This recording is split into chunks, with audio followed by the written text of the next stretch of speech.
बंगाल के मुर्शिदाबाद जिले की हिंसा से जुड़ी हर खबर हम आप तक लेकर आ रहे हैं। हमने आपको पहले दिखाया है कि किस तरह से हिंदू परिवारों पर अत्याचार हुआ है और निशाने पे लिया गया, उनके घरों को, दुकानों को तोड़ा फोड़ा गया, आग के हवाले कर दिया गया। लेकिन अब कम से कम 120 से ज्यादा हिंदू परिवार ऐसे हैं और कई सैकड़ों की संख्या में उनके सदस्य जो है वो मुर्शिदाबाद के धुलियान के अलावा इसी तरीके से पलायन करते हुए अब मालदा जिले में आ पहुंचे हैं। कई ऐसे लोग हैं जो अफेक्टेड एरिया में रह रहे थे और हिंसा भड़की थी। अपनी जान बचाने के लिए आप देखिए महज कुछ कपड़े लेकर जो है वो इसी मालदा जिले में पहुंचे हैं और ये मालदा जिला का पर लालपुर हाई स्कूल है। परलारपुर जो है ये कहा जाता है इलाके का नाम। और आप देखिए चारों तरफ आप जो लोग देख रहे हैं वो हर कोई जो है मुर्शिदाबाद के उस इलाके में रहता है जहां पर हिंसा की आग ने उनको अपनी चपेट में लिया है। महिलाएं, बच्चे, बुजुर्ग हर कोई अपनी जान बचाने के लिए यहाँ पर आया। उनसे बात करने की कोशिश करेंगे। दीदी आप भी क्या मुर्शिदाबाद से हैं? तो उनसे बात नहीं करेंगे, कुछ और लोगों से बात करेंगे। यहाँ पर कुछ जो है दादा यहाँ पर जो लोग आए हैं वो क्या सब मुर्शिदाबाद जिले से हैं? हाँ, सब मुर्शिदाबाद जो धुलियान जो वहाँ टाउन है उधर म्यूनिसिपैलिटी एरिया है, वहाँ वार्ड नंबर जो 4, ward number 5, ward number 16, ward number 15, ज्यादा से ज्यादा वार्ड नंबर 16 से उधर से आ रहा है। ये सब मुस्लिम के जो लोग है वहाँ जो वक़्फ़ जो बिल है उसको जो विरोधिता करने के लिए संतरास चलाया। हिंदू जो बाड़ी है उसको लूटपाट कर लिया और घर जला दिया, बॉम्बिंग किया और जो औरत है उसके ऊपर रेप किया। सभी अत्याचारित जो पब्लिक है वहाँ जो नदी के पार नौका से इधर से यह पल्ललपुर यहाँ जो हाई स्कूल है इधर कैंप किया है। ये राहत शिविर है क्या? यहाँ पर सिर्फ हिंदू परिवार ही है? हाँ, यहाँ सिर्फ हिंदू परिवार है जो उधर से भाग के इधर आया है। आज भी सुबह 2-3 परिवार आए हैं। टोटल 120 परिवार है और 400-450 लोग इधर उपस्थित हैं। तो देखिए राहत शिविर में जो है बड़ी संख्या में लोग पहुंचे यहाँ पर। दीदी आप भी क्या मुर्शिदाबाद से आई हैं? कौन से इलाके में रहते हैं? धुलियान इलाका में रहते हैं। क्या हुआ था शुक्रवार पर कहा हुआ था? हम लोग को तो कुछ समझ में नहीं है, क्या बोलेंगे यार, क्या करेंगे यार, कहाँ जाएंगे यार, क्या खाएंगे। जो था सब तो हमको लूट लिया। तो हमको बोल रहे हैं जे कि तुम्हारा इज्जत दो, हम तुम्हारा पति को भिक्षा देंगे, जान भिक्षा देंगे, ऐसा बोल रहे हैं हमको। खाने के पानी जो है, पानी इज्जत लूटने की भी बात कर रहे हैं। हाँ, गले में जो है उसको हसुआ बोलते हैं, वो हमको गले में धर कर बोलते हैं जो तुम्हारा इज्जत दो। तो हम बोल रहे हैं जो करना है करो, किंतु हमको जान भिक्षा दो। पैर पकड़ते हैं हम उनको, तो भी हमारा बात नहीं सुनते है। घर को जला दिया, घर को लूट लिया, जो पैसा था टाका जात हो। गरीब है, हम खाटते हैं, मजदूर है, गरीब परिवार से है। 2 बीड़ी बांधते हैं मुर्शिदाबाद में, जो बीड़ी का है बीड़ी बांध कर हम जो चलाते हैं परिवार को, गरीब शरीफ हम। तो अब हमारा सब जो लूट लिया, पानी, जान, हमारा जान भी वो मांगते हैं कि जान दे दो। आपका क्या पूरा परिवार के साथ आप इस राहत शिविर?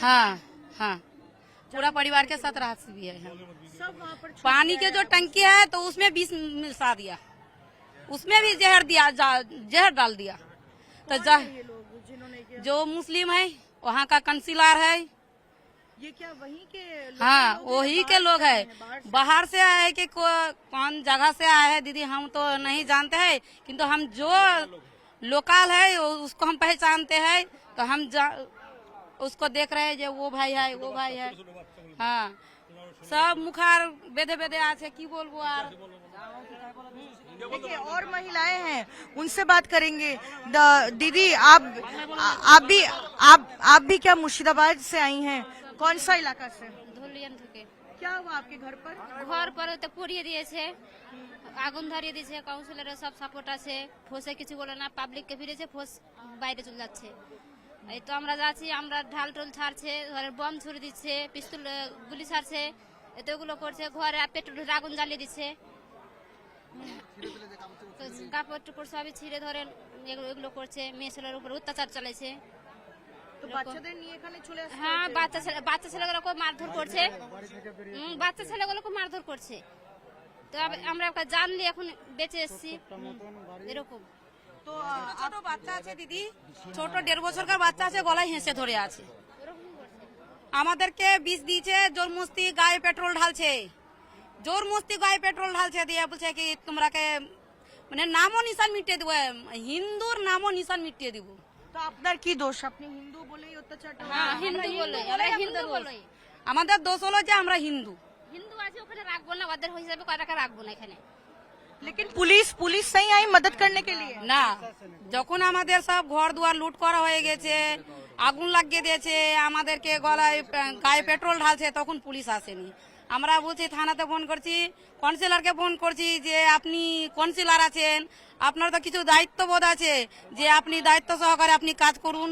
তো বলছে না, আমাকে তো মারছে, তো আমি কি করব। तो दीदी अभी आप लोगों का भविष्य क्या है? कब जाएंगे, कैसे जाएंगे? कोई स्थिर तो कुछ? আমাদের কিছু অস্তিত্ব তো নাই, আমরা কোথায় গিয়ে দাঁড়াবো? আমাদের বাড়ি ঘর নাই বা আমাদের কিছু নাই, আমরা যে বাড়ি যাব, আমরা শোবো কোথায়, খাবো কোথায় যেয়ে দাঁড়াবো? আমাদের কিছু তো নাই। হ্যাঁ, ঘর জ্বালা দিয়া। এবার আমরা কি জায়গায়, কোন পরিস্থিতিতে যেয়ে দাঁড়াবো বলেন?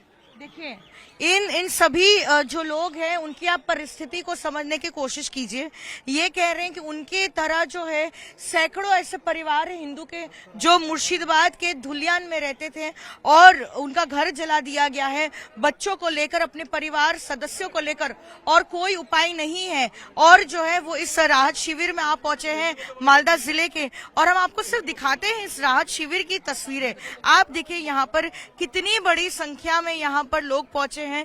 जहां तक आपकी नजर जाएगी वहां तक आपको लोग दिखेंगे, और यहाँ पर उनके लिए कुछ ऐसे वॉलंटियर भी सामने आए हैं जो यहाँ पर मदद कर रहे हैं। हालांकि सवाल ये उठता है कि ये वापस कब जाएंगे, कैसे जा पाएंगे, कौन इनकी मदद करेगा?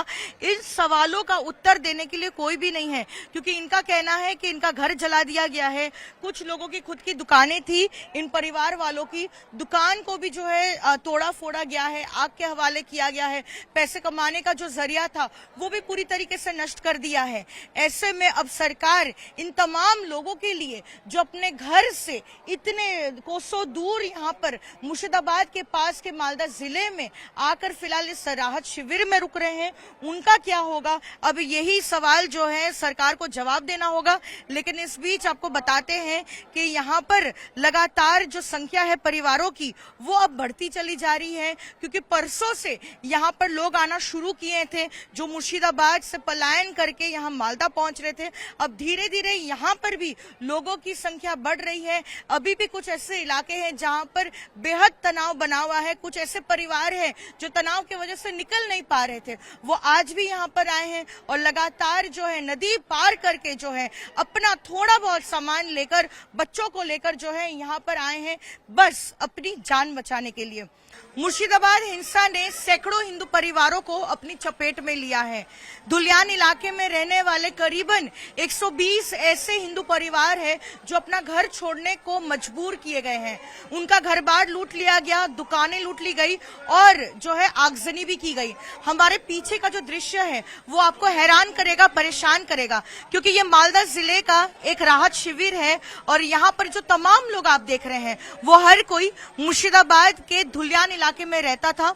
और जिस तरह से शुक्रवार के बाद लगातार हिंसा होती रही और उन पर हमला होता रहा, वो अपनी जान बचाने के लिए वहां से एक जो है नाव लेकर पासी के मालदा जिले में पहुंचे हैं।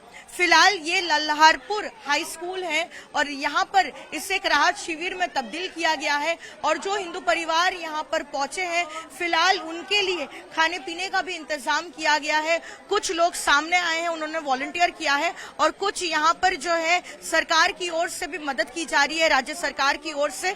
लेकिन अब देखा यह भी जा रहा है कि यहाँ पर जितने परिवार थे अब इसकी संख्या भी बढ़ती हुई दिख रही है। यहाँ पर जितने सदस्य आए थे उससे ज्यादा अब लोग जो है आ रहे हैं। ऐसे में देखना होगा कि ये राहत शिविर में जब इतनी बड़ी संख्या में ऑलरेडी लोग यहाँ पर पहुंचे हैं, उनका क्या होगा, कहाँ रखा जाएगा और किस तरीके की परिस्थिति में रखा जाएगा। लेकिन जो लोग यहाँ पर अपना घर बार छोड़कर आए हैं अब वो इस बात से परेशान है कि आखिरकार उनके फ्यूचर को लेकर सरकार ने कुछ परियोजना बनाई है कि नहीं, क्योंकि वो कब घर जा पाएंगे इसको लेकर कोई भी क्लैरिटी नहीं है और सरकार की तरफ से भी जो है कोई आश्वासन आश्वासन नहीं दिया गया है। कितने दिन यहाँ पर रहेंगे और किस तरह से अपना गुजारा करेंगे, उस पर जो है कोई भी जो है क्लैरिटी नहीं है और अनिश्चितता जो है वो बनी हुई है।